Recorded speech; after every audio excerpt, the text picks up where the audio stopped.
Dobrý večer, jmenuji se Tomáš Etzler a vítám vás na dalším již 23. Debatě Melting Potu, kterou děláme online.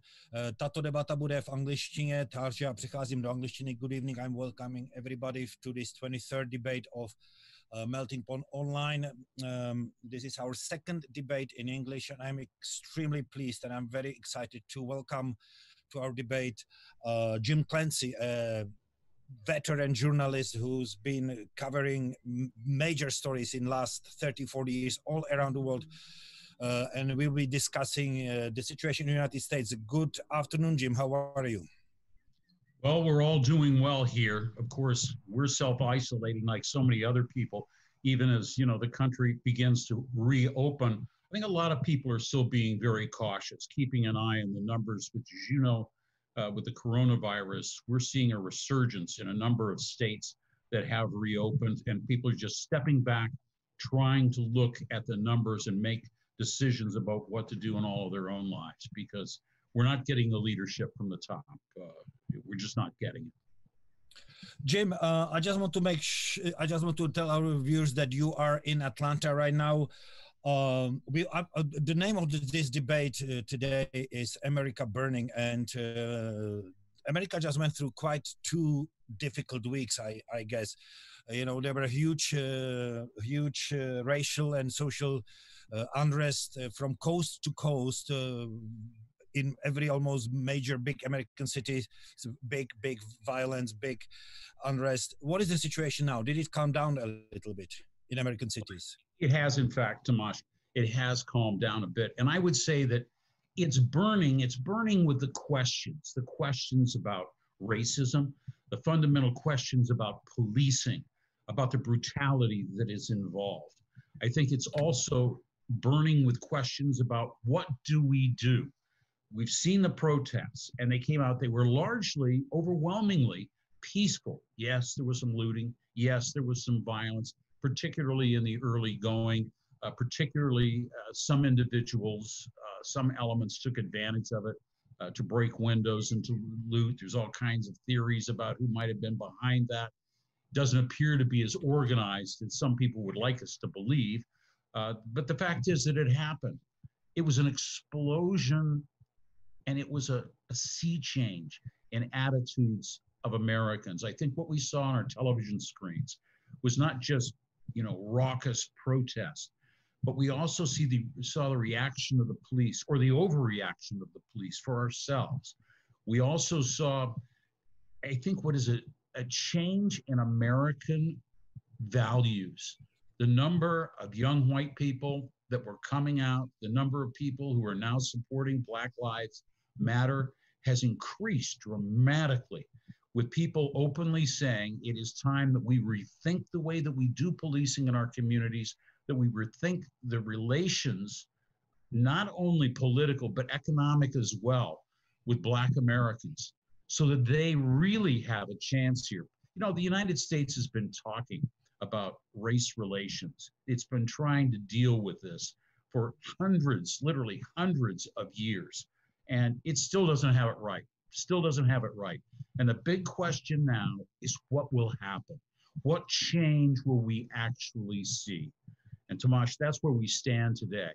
Yes, maybe the streets, there's still protests going on every day. Make no mistake about that. Some of them fairly large, but they are overwhelmingly peaceful, number one. And number two, what's on everybody's mind is, what change will we see? What will our politicians do? How can we put this into action? Before we get there, I want to ask, you know, why now? I mean, yes, we know it all started, or it was all sparked by the murder of George Floyda, unarmed black male in Minneapolis. But there is almost every week you hear about police violence, about police killing mostly black male Americans. Why now? What happened at this case that it really boiled over and became such a huge issue in America? What do you think? What is it, the last proverbial drop in the bucket, or what was it? Well, I think that, you know, very clearly in the case of George Floyd, you know, we already knew that it wasn't because there's more racism that there's more police brutality against blacks in America, it's primarily because there are more video cameras that are recording it, and sometimes live in real time. But what we had was a tape or a video images that lasted 8 minutes and 40 seconds showing a police officer with his knee on the neck of George Floyd audibly saying, "I can't breathe, please, please, let me up." And you heard another police officer say, maybe we should roll him over. But in the end, you saw the police standing by with their hands in their pockets, bystanders saying, "You got to let him up. You're going to kill him." But they persisted. They went on, even though they knew it was being videotaped at the time. And I think people just looked at that and they saw a man's life leave him. And it was overwhelming. It just reached a point of how far do we have to go? It wasn't the first time we had heard "I can't breathe," because we had heard that before with chokeholds. Yes. But this time, that full almost 9 minutes of videotape struck home to anyone who saw it, and people realized we've reached a breaking point, and the streets exploded. What is that breaking point? Is it that people are not going to take it anymore, or what do you think? How would you define that breaking point? What angered people so much? Well, certainly, from the viewpoint of Black Americans, it's got to be, we can't take it anymore. Look at what is happening to us. We have been saying this over and over and over again. We have been hearing about community outreach. We've been hearing about all of these other things, and they never seem to happen. These deaths go unpunished. 7 times out of 10, police officers don't really face any consequences. They have a built-in impunity that's granted to them by the Supreme Court of the United States, that if they're doing something and they're doing their job as they were instructed to do, they cannot be held liable, they cannot be sued. And so Black people were raising their voices saying, this is enough. But I think what also made the change here is that white people of all ages, people of color of all ages, said, you know what? This is enough. This is about all of us. We have to take responsibility for what's happening here because we own it. This is us. And we had better take that seriously. We had better address it now. And we want to send a message to the politicians, to the police, and to anyone who will listen, that we can be better than this. We can be a lot better than this. And now is the time to do something about it.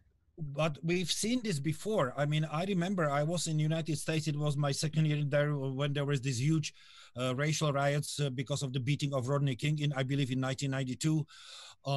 We've seen it before. Why would that be different this time? We just a month ago we were dealing with this horrible case of also taped of Ahmaud Arbery in Georgia. Why do you think it can be different now? Well, I think the Arbery case, the Arbery case had a little bit to do with this as well. You also had a case of a woman in New York that got on her cell phone and called the police and said, there's a black man trying to kill me. Well, obviously he wasn't going to kill her. He, just asked her to leash her dog. And it was part of that white privilege that says, because you are black, I can call the police and I know that they'll come and they'll take my side. And everybody said, you know what? She's right. As hypocritical as it is, as evil as it is, she's right. That's the way things work. And there just came this sense of awareness. And we've seen a huge, huge shift. If you look at the polls, the number of people who support reforming the police, I think, is about doubled. You have Republicans, in some cases, joining in, although that's the lagging group within the United States. You have the president, who said that he wanted the police to crack down harder. But in effect, what President Donald Trump has done is he has fueled all of this. He's fueled it by his own hardline attitudes. And people have been seeing them for years. I mean, you go back to Charlottesville, when he called the neo-Nazis that were marching there, the white supremacists and anti-Semites chanting The Jews will not replace us. President Trump said there was some very fine people on both sides. You know, when Barack Obama was in office, at least a mixed race man or a black man, if you want to say, there wasn't much change, really, for black people. Things didn't get worse, but people had that expectation that they were going to get better. Things would be better somehow. Now black leaders are saying, you know, electing black leaders isn't enough. It's not getting the change done. And so you have a lot of young people and old people coming in and saying, we have to be the change. We have to do something. And that's propelling this whole change in attitudes in the United States, a complete reversal on support for things like Black Lives Matter. You know, the NFL, after condemning athletes for taking a knee during football games, coming out and apologizing for that.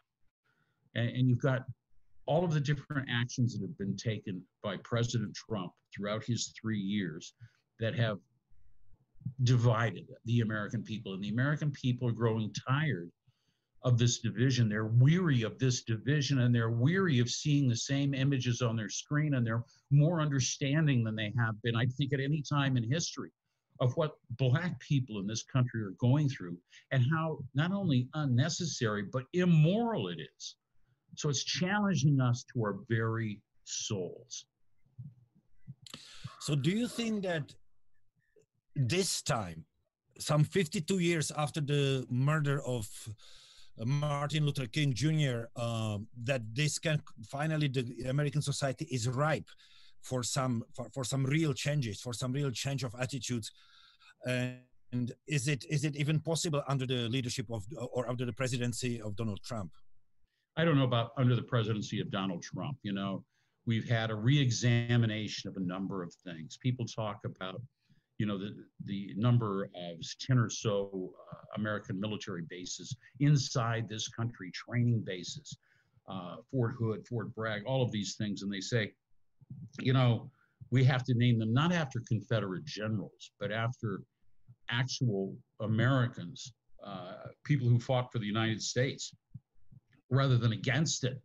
And President Trump has come out and said that, no, he's not going to support that because there's a part of his base that is well recognized as wanting to return to the past, to the days of segregation, if you will, or at least this notion of white supremacy, where because of the color of my skin, I automatically have a better place in this society. That's one of the fundamentals that has to change. America likes to talk about, you know, the land of opportunity, but everybody, it's come into sharp focus. Everybody knows it's not equal opportunity. It's not equal opportunity at all because Black people economically, in terms of healthcare, in terms of where they live, in terms of the mortgages they can get, all of these things that affect their lives are stacked against them. And COVID-19, again, I mean, the fact that this pandemic was there, underline that as we saw that the Black community was suffering more than other people because they had higher blood pressure, because they had more diabetes, because they had other problems. A lot of people put this on society itself. Being a Black person in America means you have a lot more stress in your life. It means that you're dealing with frustration all the time. You're getting passed over for the raise. You're getting passed over for the job. You're not getting a job at all. You're having a hard time putting food on the table for your children. These things all build up. And I think you've got an America at large that's saying, we can sympathize with this. We can see what it's like. And I think to some extent, the pandemic reminded them of that because suddenly 40 million Americans were out of work. They didn't have jobs either. Well, a lot of them are Black. An awful lot of them are members of other races as well.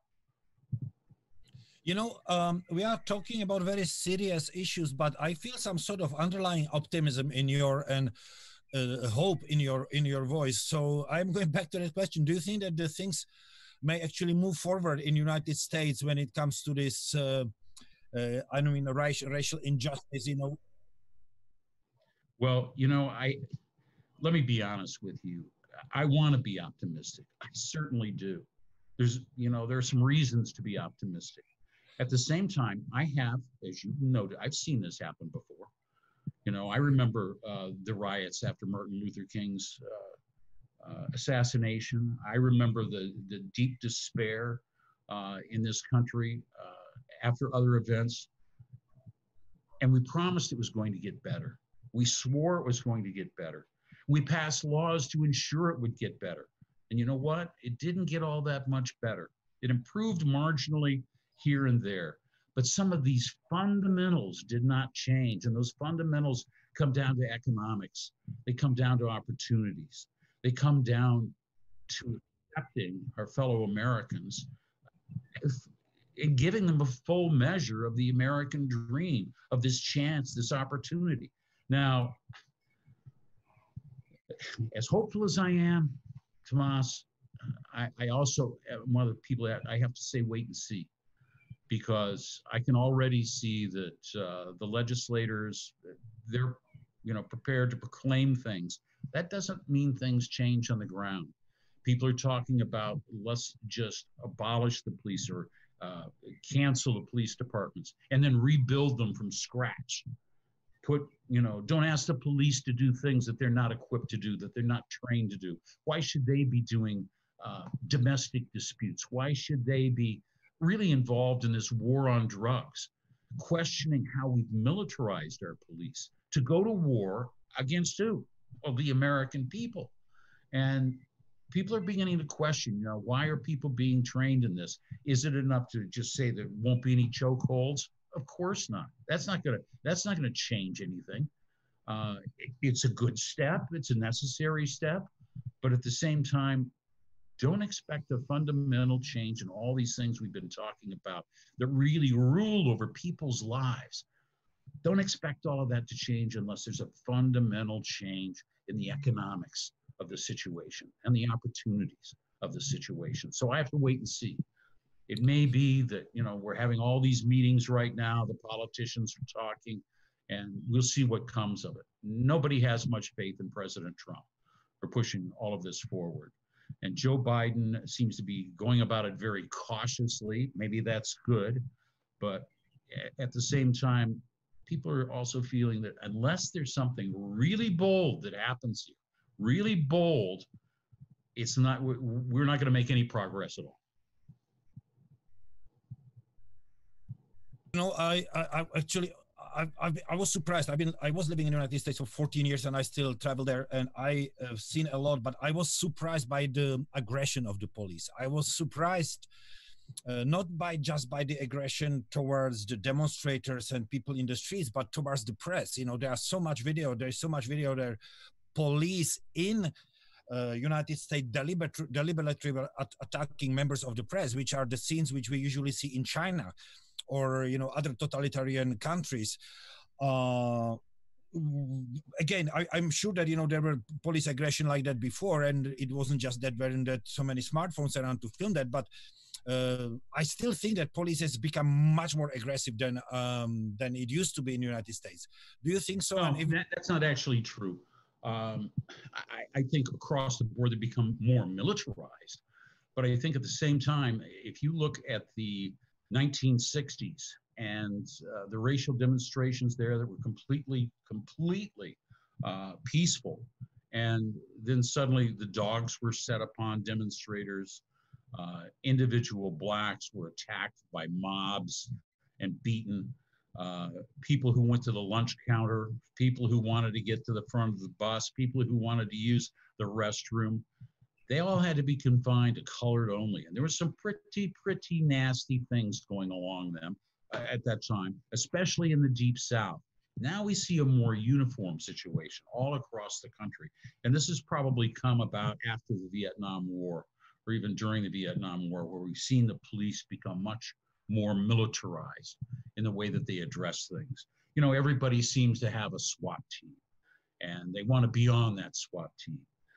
Even my tiny town here in North Georgia, just above Atlanta, the people went abroad to train in the military. They want to get these tactical vehicles. And for what? For what? They should be keeping the streets safe. They should be investigating burglaries, robberies, homicides. These are the kinds of things that police are equipped to do.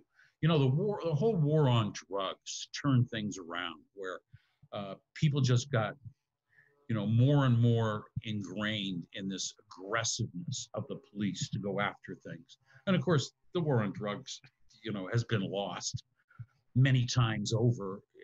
It's never succeeded. And yet, despite all of that failure again and again and again, they just keep trying to do the same thing. So now the fundamental question is being asked, maybe we should do something different. Maybe we should look at drugs in terms of education, legalization on some levels, certainly not all, but on some levels, just trying to get it out of the police's hands. Because, you know, when you force them into that situation, what are they going to do? They're not particularly well paid. Some of them can't even afford to live in the cities where they're expected to police, come in from outside. And that's not good. It's been recognized for a long time. You need people from their own communities, talking with their own people, handling the problems that they understand. And then maybe you need more social workers and divert some of the cash that you spend on this militarization or on more policing. Spend some of that money on social work, drug treatment, youth programs, things that will actually address the human problems that we're trying to address. I will use the first question of the viewer, which is because it's kind of related to the issue we are talking about right now. Is if you see in the States, in the United States right now, any place, any location where the police is functioning in a way that it can be as an example for the future, you know, like where the police is really doing a good job at this situation. There's a number of places, I think, where the police are doing a lot better.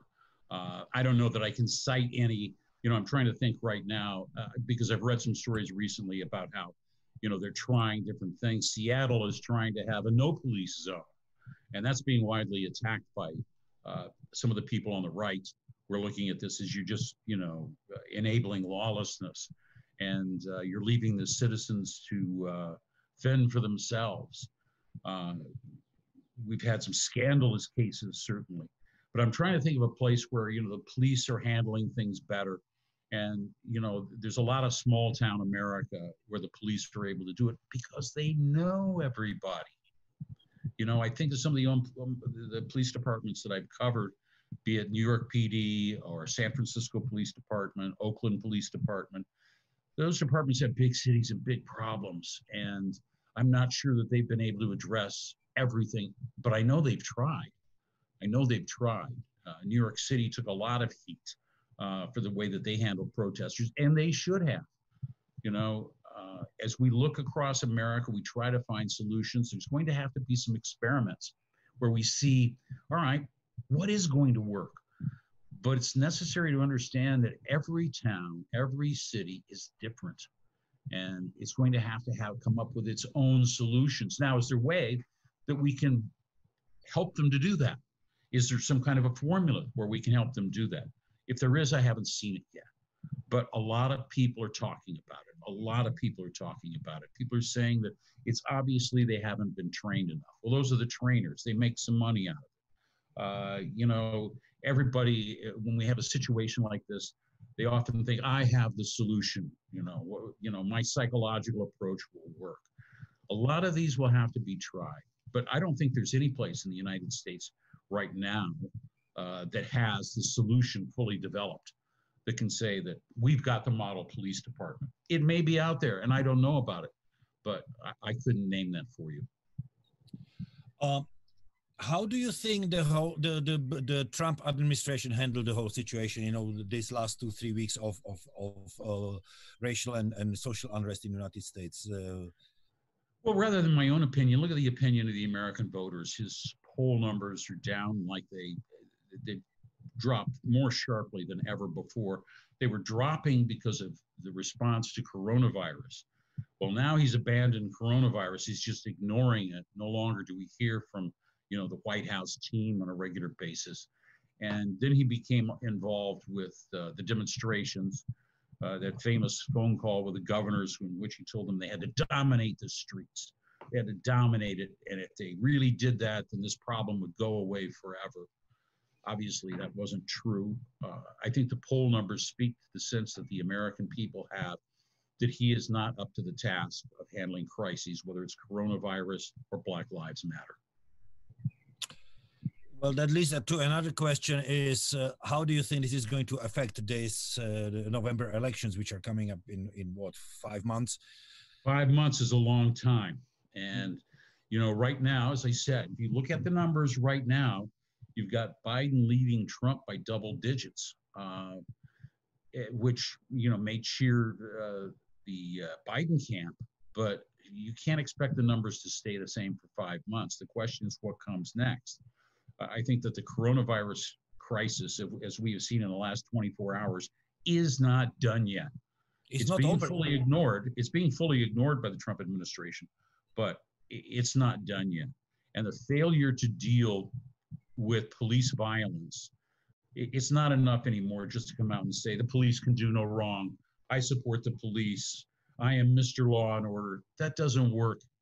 That doesn't work because law and order isn't really law and order when it means discrimination against 25% of your population. It just, or more, because you've got to count all people of color in this. And, you know, it's just not going to wash. So we'll have to wait and see. Like I say, 5 months is an eternity in an election campaign like this. But neither coronavirus nor the situation with Black Lives Matter and I Can't Breathe are helping this president as he faces re-election. You know, and I believe that, you know, also when it comes to this situation, what you mentioned, that he's challenging the governors, him picking up fights with local mayors, you know, the most recently with this famous thing with the mayor of Seattle, who eventually she told him to go back to his bunker. It also doesn't help him much, does it? No, it doesn't. And there's an overriding sense here that President Trump doesn't want to take responsibility for anything. When he was questioned about why didn't you respond faster, you take responsibility that, you know, America was way behind the curve by the time coronavirus hit. He said, I take no responsibility. And certainly with the Black Lives Matter protests after the death of George Floyd, he's not been taking responsibility. America was in crisis for a couple or 3, 4 nights, and he didn't even address that problem, didn't even speak to it. And it was actually pretty shameful. We're without that empathetic leadership that we're so used to getting from our presidents, no matter which political party. President Trump isn't good at empathy, and it shows. And I think that you know, that really hurts him.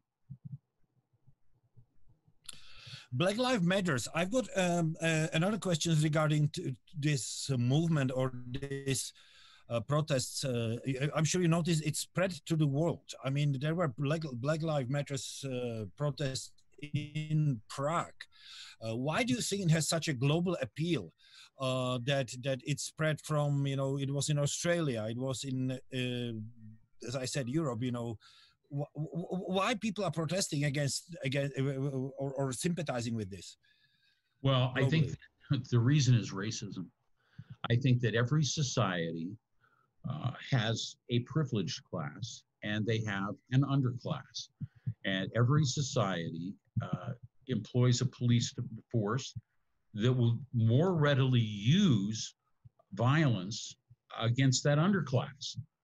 You know, whether you're an indigenous person in Australia, whether you're an immigrant in Germany, whether you're an Asian perhaps in Belgium, all of these different races, people of color face this all around the world. And for centuries, if not longer, white people have been at the top, and they have controlled the police departments. They have set the rules. They have set the norms. And yes, they have allowed racism to thrive. And in fact, it has warmed their hearts in some cases. And people realize this. That's why it goes across the board. And I think there's also a sense that America is struggling with this because in many ways, you know, America, how was it described, as a tiger by the tail? You know, the whole notion of slavery. How did these Black Americans get here? They were ripped from their roots. They were ripped from their lives and taken as slaves to earn money, whether it was for rich landowner owners in Britain or France or wherever it was. So many different countries played a part in all of this slave trade. We're coming to grips with that. I mean, in Britain, they're hauling down the statues of the people involved in the slave trade. They're doing the same thing in Louisiana. They're doing the same thing in other places around the United States where slaveholders have been identified and targeted. And the question I sometimes ask myself this week is, what the hell took so long? Why did we have statues of these people? Why did we respect them? Why did we raise them up? And you can begin to see why people all around the world are suddenly looking at America and saying, you know, this problem isn't confined to you guys. It may be more serious. It may be more pronounced. It may involve more people on all sides. But at the same time, it's a universal problem, a problem that has to be addressed. You know, India is experiencing a lot of strife because of this. You know, the statues was my next question because, you know, I've heard about the statues of Christopher Columbus being attacked in the United States or being vandalized. I just read that just a few minutes before we started that the mayor of New York, de Blasio, just announced that the Christopher Columbus statue will remain in its place in New York. And in Belgium, they tore down the statue of King Leopold.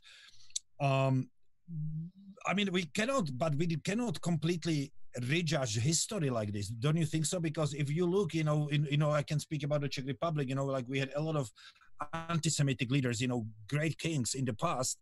I mean, where is that border? You know, what is acceptable, you know, because people are learning, the humanity was evolving, you know, we will learn that some things that were acceptable, you know, by Europe, you know, 600-700 years ago are not acceptable today.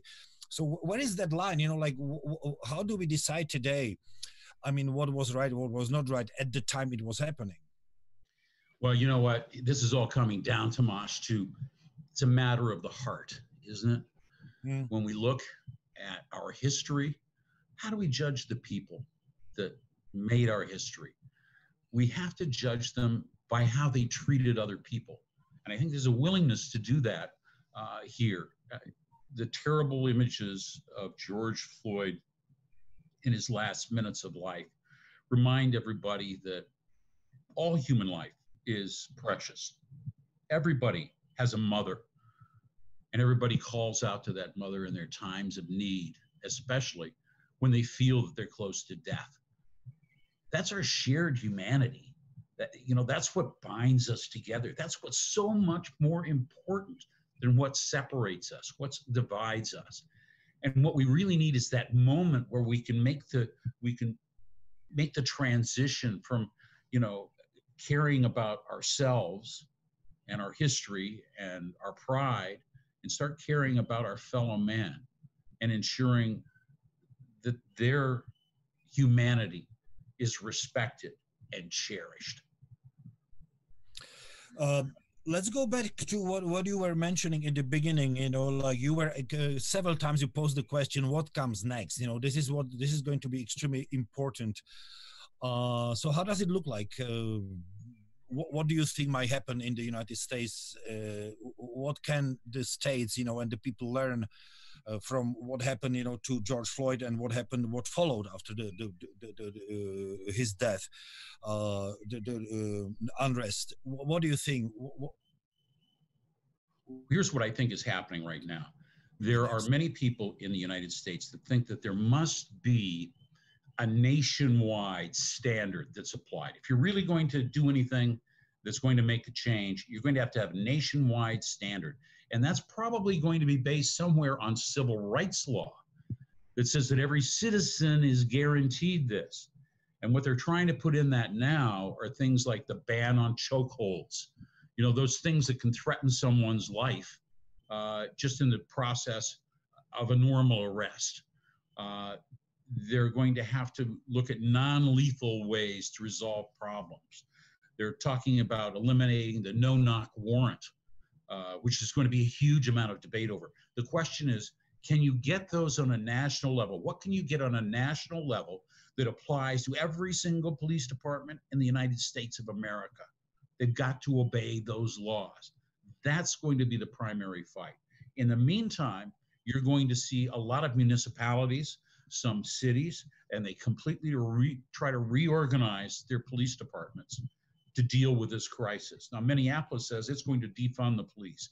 That doesn't mean that the police are going to go away. That means that the police are all going to have to submit a multi-dozens of page questionnaire that analyzes their suitability for the job, and they'll have to reapply for their jobs all over again. And this is going to be a long process. And we're going to see which ones work and which ones don't. But there is one of the first debates is going to be what's passed on a national level, and then everything else goes down to local level on an experimental basis, really. We were also talking about racism a little bit. You know, what do you think it should happen? You know, like racism is as old as the humanity is, you know, and we have our own type of racism in the Czech Republic. You know, there is racism all around the world. I mean, what can be done in this sort of thing? You know, I want to mention one kind of a short story. What happened to when I was in Atlanta, when I was still based in Atlanta. There is an exhibition. There is a guy from Georgia who collects postcards of lynching. I don't know if you remember it. And like 15 years ago, he started, you know, he put those postcards together and started exhibition. First in New York, then it was in Pittsburgh, then it went to Atlanta. And in Atlanta, it's like maybe 87, 88 postcards of lynching. It's called Without Sanctuary, this exhibition. And in Atlanta, there was a huge debate because nobody wanted to touch that. Nobody wanted to say, well, we need to have a first discussion about slavery before we go to lynching. And at the end, it was exhibited in the Martin Luther King Memorial. But even a picture, you know, even a exhibition of photographs of lynching was a huge issue in so-called New South in America. So what do you think? Where do we start here? I mean, I know this is a huge topic, but what should be next? I mean, when it comes to dealing with racism in the States. Well, a self-examination. I mean, that comes first. And obviously there are a lot of Americans that are saying, I'm willing to do a little self-examination here and realize that my silence, you know, it's not happening to me, so I don't really care. That's been the past. And people are beginning to realize it can't be the future because there's too much at stake. If we don't tackle this by facing it, and I'm not saying you have to be looking at photos of lynching to be facing it, but there are many things that are going to be just as difficult to look at. We go and look in our own souls, in our own hearts, and ask ourselves, you know, what our real attitudes are about race. I think that then you begin to solve it. But a lot of that's going to have to come with education, with new generations, and it's going to take time, a lot of it. That's why I say I'm not overly optimistic that I know this is an important moment. I know that it's an inflection point. I know that it's going to be long remembered, but I don't say that it's going to solve all the problems magically. That's just not the way things work. And it's going to take individuals, it's going to take groups, it's going to take governors, it's going to take legislatures, it's going to take a lot of people looking in their soul and trying to come up with some honest answers and listening to one another. Listening is going to be such a big part of this. I mean, Black people have said again and again, and I've been reading it, that they're so tired of explaining to other people just what is racism. I don't understand. They're going like, you know, I can't deal with you anymore. If you say you can't understand what this is, you understand what it is. Look, you saw a man whose life was choked out of him in 8 minutes and 46 seconds. So, you know, and you know something's got to be done about it. You know, you mentioned that you remember the riots after the Martin Luther King's assassination. You witnessed a lot of this in the past decades, you know, 40, 50 years in the United States. Is there anything in your lifetime, especially in your lifetime as a journalist, is there anything different about what's happening now? Do you see any progress, or do you yeah, still the same? Great question, Tomas. And you remind me of my days on the police beat in San Francisco and in Oakland, and I thought that was a pretty enlightened place, really, at the time. However, I can remember when a young policeman, doing his best, went out to the projects, got involved in a shooting, was up on charges because he had killed a young black man in the process. And one of the older police officers, I'll never forget, just saying, you made one mistake. You made the fatal mistake. You answered a call in the projects after 9 or 10 o'clock at night. You don't go out there and police those people at that hour, which is still happening today, where the police simply don't respond. Their defense against, being called out, being caught out on video or whatever, their defense is just not going to police that area. Too risky, too dangerous. I might have to pull my gun to protect myself. I might overreact, so I'm not going to take the risk. How do we solve those kinds of things? But I also remember a police officer, really a nice guy and everything, one night taking a picture out of his wallet and just quietly saying, this guy had a solution for all of it. And it was a picture of Adolf Hitler. I mean, white supremacy, white superiority, master race, whatever you want to call it, it's been with us for a very, very long time. And it's still with us today. That's got to be rooted out. I mean, you can't have white supremacists out there, active white supremacists, policing black communities. That's never going to work. And we know that. And so there's perhaps a place where they start. Well, it's everywhere. I just was reading, they just arrested some group of idiots in Germany, some neo-Nazis, which they were hosting Miss Hitler, beauty pageant. So this is not going to go anywhere. But did America change? I'm going back to my question. Is it better when it comes to these issues? Do you see any even minor progress despite all this brutality we still see in the streets, towards minorities and in blacks in particular? I think it is better. I think it's dramatically better in some places. I think that when you look at the fact that there's so much video out today, we get to see it more. So it seems like, well, there's a lot more. Things haven't really gotten any better. Oh, no, that was always with us. That was always happening. You were just never seeing it. They just never had a voice. The problems, those kinds of problems were literally buried in silence. And the victims got no help, no recognition at all. They had no voice at all. That is changing. And I think it is true that, the American heart is changing. At least the vast number of those people that I saw on the streets, young, old, all colors, men, women, everyone was there. And that gives me hope. That gives me hope that for the future, change is going to be there. But yes, Tomáš, I think the United States has improved on many levels. Obviously, you look at the images and you say, yeah, well, Jim, that may be the case, but you still have a hell of a long way to go. And there's no denying that. No denying that at all. There is a kind of a question here, which kind of relates to what we are talking about, optimistic thinking, wishful thinking.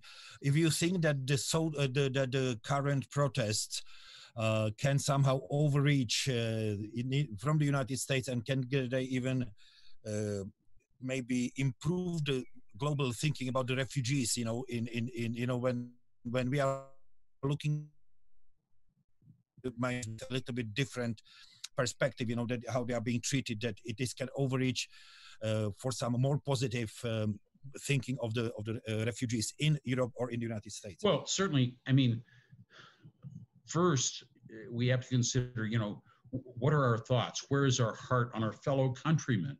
But then I think, you know, everybody there, that's a good question. It raises the point of how about our fellow man anywhere? When we know that people are in dire need of shelter, why shut the door on them? And this is why, as we started out early on, I told you that I think President Trump's presidency has had quite a bit to do with this. People have been shocked to see what he did to children on the southern border of the United States, ripping them from their parents as a means to discourage them from even coming here. You know, anybody that has done any research on what's happening in Central America with gang violence, political violence, well understands that these people didn't really have any choice. You know, these people had to flee their homes for their lives. In some cases, it was domestic violence. There were other cases where it was gang violence, but they had to flee for their lives. And when you see the way that they are treated, because President Trump ran on this, you know, America for the Americans, well, it's pretty easy to see when you don't care about people that need your help. It might be not your immediate neighbors, but your distant neighbors, your distant relatives. If you can't help somebody out from another country, I'll question how much you really help out your countrymen as well. And I think that all of that this 3 years with Donald Trump has pointed out to the American people the limits of what this means. What kind of a person do you have to be to do that? Is that the person you want to be? And so in some ways, President Trump has spurred some of this national soul searching that may have laid the groundworks for such a groundswell of support for the Black Lives Matter movement here. You know, I was shocked by some of the reactions also in the Czech Republic when it comes to this issue that people almost were justifying the actions of the police officer who killed George Floyd, even here in this country, saying, well, he was a criminal, you know, George Floyd. He was high on fentanyl and what have you, as if that would be a justification of this horrible crime which that police officer committed. So it is, we are going back to the fact that it is everywhere, that people even here, you know, were almost justifying the murder this way. Well, you know, this is an age-old human response. Blame the victim. When I'm embarrassed and it makes me feel, you know, it shames me to see what happened to another human being, figure out a way to blame the victim. It's the coward's way out. It's the coward's way out. It's the way out of somebody that doesn't value the sanctity of human life, that doesn't value another individual. And it's tragic.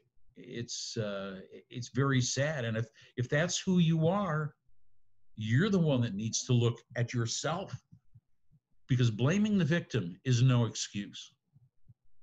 There is another question. I'm not sure if you would be, if you know about this, you know, what role is police union playing in the United States? You know, how police union can get involved in the situation of the police brutality in the States, and what is their influence on the current situation or of the police in the States? Well, you know, the police unions have for long. That's been your representative. If you're accused of wrongdoing, they protect your job by, you know, finding the lawyers, building a defense. They say that they have the best interests of the police officers themselves in mind. And in many cases they do. But at the same time, when people try to make changes within these police departments, these unions can play a very obstructive role. They can prevent change. They certainly don't want to hold the officers more accountable, when in fact, that's what a lot of people seem to be saying now, that the police have to be held more accountable. They're going to resist that tooth and nail. Now, we have seen some of them that have come out in recent weeks, well, the past 3 weeks, and they've been adamant in defending the actions of police. They blame things on the demonstrators themselves. It is difficult to be a police officer, especially in some of these major cities. They put up with a lot, and it builds up a lot of their attitudes towards those they have to police. And they need more than just blanket support for whatever they do. and whatever they can get away with. So the police unions, their role is being called into question when they're talking about defunding the police. The unions would also be defunded. They would have to reconstitute themselves into some new entity, because a lot of these people have been there forever, and they have a tendency to, protect their own jobs, protect their own fiefdoms. And they can be good actors. They can be forces for good, but they can also obstruct any kind of real progress that people want to make. So the unions are coming under a lot of scrutiny. You mentioned that appeal of Black Lives Matter in around the world is in racism. But why do you think that people remain? Of course, it is one thing. But why do you think people remain quiet to other issues, such as not quiet, but definitely quiet as opposed to or with comparison to this Black Lives Matters? You know, for example, this ongoing 5-year ongoing slaughter of Syrian civilians in Syria, or this horrible cultural genocide which is going on in Xinjiang in China against Uyghurs. Why do you think that with comparison of these two examples I just mentioned, why this Black Lives Matter strike with people around the world such a common note? We'll see how long it lasts. I think it was a very powerful reaction. It was not a predictable reaction. It was unexpected in some measure because, as I said, this isn't really new. We knew it was going on. It was just a dramatic presentation of it. And when you mentioned, the terrible situations like the one in Syria, which now is undergoing economic collapse on top of everything else, as is neighboring Lebanon, that's been laboring under the weight of more than 1 million Syrian refugees. I think Europe has recoiled from all of the refugees that were coming from so many different places, trying to get into Europe, and what that was costing the governments. People have recoiled from all of that, and China is a place far away. Suddenly we see this in our midst, and there's a reaction to it. It struck that chord. It struck that part of our heart that says, that's a human being, just like me, just like someone in my family. That had my brother, my, father, whoever it might be. And it struck a chord. And I think it came at the right time. The politics merged somehow with the human rights that are involved, the civil rights that are involved, the images of police brutality. Certainly all that was amplified. People go out and they march against police brutality. What do they get? Police brutality. And, the fact that public officials deny that tear gas was used, when you can see it being deployed and you can see people running and coughing and trying to get away from it. When people say that, there was no force, that was not that, we just cleared the area. And you see batons being swung. You see an Australian television crew being beaten bloody for the crime of, I guess, being 6 inches behind. They were on the other side of the fence. You brought that up earlier. The news media has been targeted in this. We've had journalists, photographers that lost an eye from a projectile being fired at them. We've had all kinds of people that have been injured. A lot of this has been built up because the leadership in this country has blamed the media for everything, mostly telling the truth. And they see the media, they're the recorders. They gather the evidence. And every television camera, every reporter is seen as a potential accuser of the police. They have developed this feeling that we are the victims of the media. The media is profiting from my misery. I was caught doing something I shouldn't have been doing, and then everybody was there, and I lost my job. And, there's that sense of, I've been victimized. I'm the victim here. When they're not. They're not the victims. But have you, in your career, seen such a violence against the United States, so targeted? I saw some videos of, I think it was an NBC cameraman, which was absolutely attacked with the shield of the police officer, who saw the guy, with the press insignia, with the camera in his hand. Have you seen this before in the United States? Sure. Democratic National Convention, 1968, Chicago. Seen it all over the South. Seen it all over American various demonstrations at various times. Some people were never meant to be police officers. Never should have been police officers. They like to exert their authority over other human beings. They like to dominate, as President Trump calls it, in the streets. And they really don't belong in the police department. Although some will argue, I'm sure people will argue with me, and, somebody else will have to be the judge. But, they'll say you need some of those kinds of people in order to do this.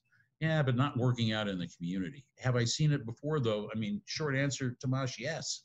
Yes. I mean, if you just take a look at, Kent State University, when the National Guard opened fire on the unarmed college students, this stuff has happened before in the United States.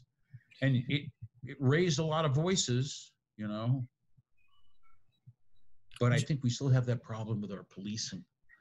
And that's the hope this time, is that we're smart enough to start addressing those problems with the police and with policing, what we expect of them. Are we expecting too much?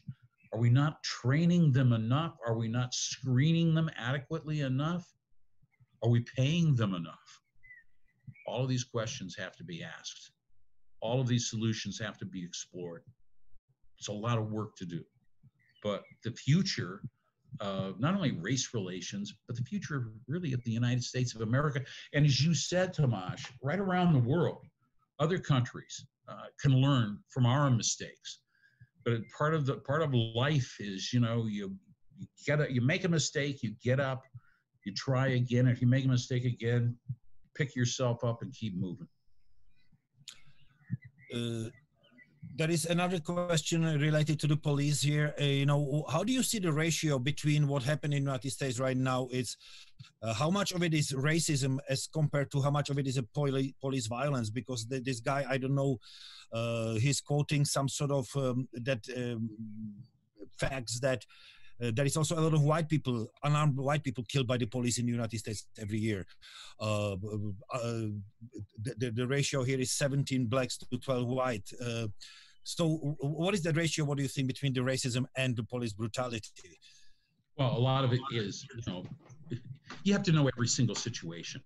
And it's true, the police are violent. And it is true that with our gun laws in the United States, the criminals that they're up against can be very well armed, sometimes better armed than the police. This is how I think a lot of this militarization came about.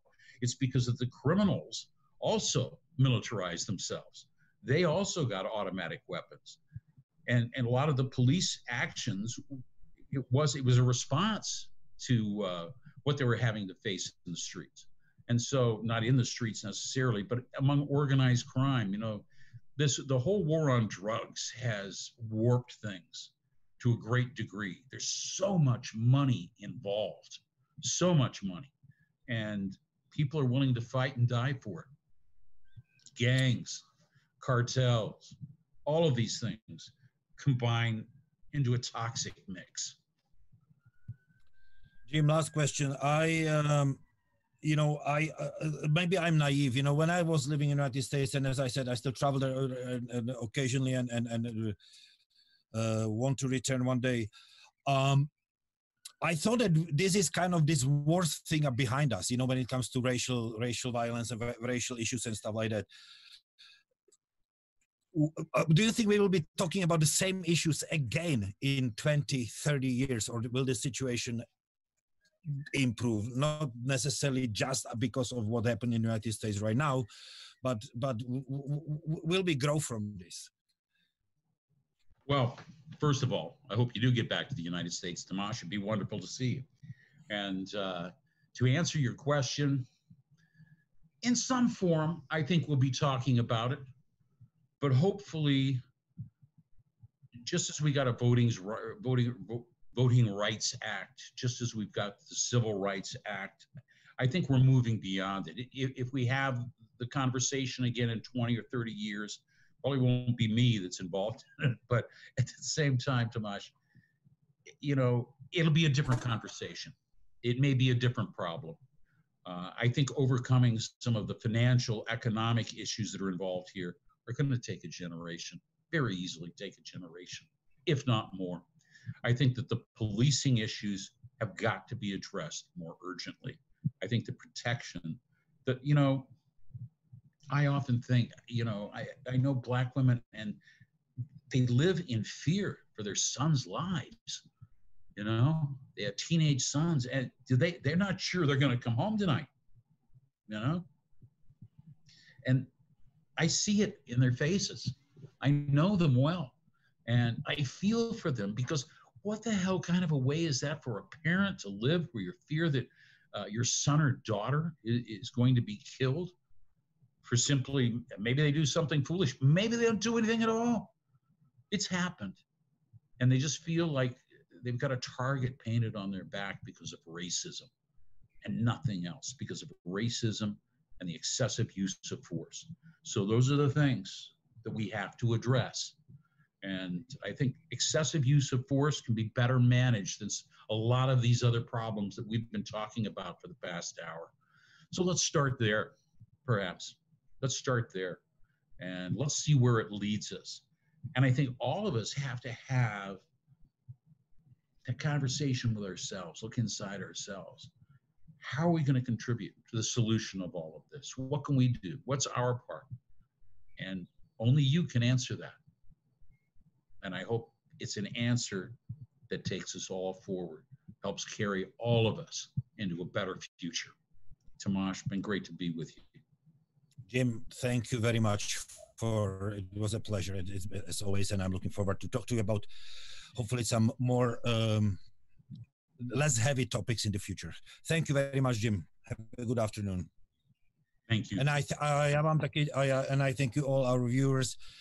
Mnohokrát vám děkuji, že jste sledovali další živou debatu Melting Potu. Děkujeme, nashledanou. Thank you, Jim, again.